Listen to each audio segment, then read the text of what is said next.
और आप अपने ही हाथ से जहर का बोतल खोल करके, मुन्ना खोल करके उसमें डालिएगा, मिला करके वो भोजन कीजिएगा, आपको लोग क्या कहेंगे? ज्ञानी कहेंगे। बड़े ज्ञानी आदमी है, बड़े ज्ञानी आदमी है, इसलिए जहर का बोतल खोल करके अपने ही भोजन मिला करके वही भोजन कर रहा है, इसलिए ज्ञानी आदमी है। हाँ, महामूर्ख लेकिन जरूर कहेंगे। हम आप भी संसार की भौतिक विद्या को प्राप्त करके महामूर्ख हो गए हैं, ज्ञानी नहीं।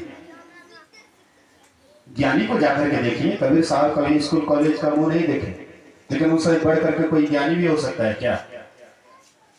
मसीह कागज छुयो नहीं, कलम गहियो नहीं हाथ, कभी भी मसीह कागज को छुए नहीं, कलम को हाथ से नहीं पकड़े, लेकिन उनके एक एक वाणी का रिसर्च करके, व्याख्या करके एक एक आदमी PhD डिलीट की पदवी पाते हैं, डॉक्टर की पदवी पाते हैं।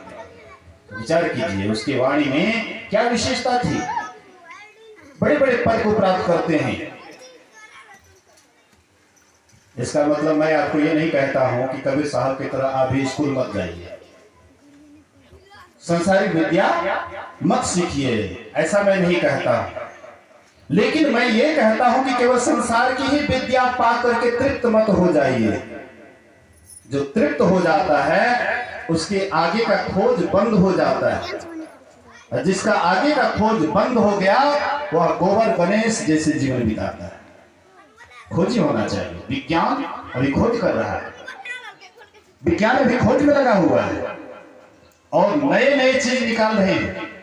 जितना ही विज्ञान खोज कर रहे हैं उतना ही हमारे लिए सुविधा जुटा रहे हैं, लेकिन सुविधा से हमारा अमन चैन खोता जा रहा है, हम कभी भी तृप्त अपने को नहीं पाते हैं। इसीलिए जब तक संतों के शरण में जाकर के आंख से ऊपर वाला ज्ञान को जब तक हम नहीं पाएंगे तब तक हम कभी भी अमन चैन नहीं पा सकते हैं, कभी भी तृप्त नहीं हो सकते हैं।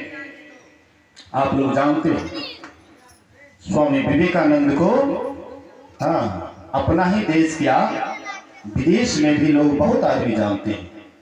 स्वामी विवेकानंद वे उस समय में हुए थे जब अंग्रेजों का हुकूमत था, अंग्रेज भारत को गुलाम बनाए हुए थे, उस समय में स्वामी विवेकानंद हुए थे।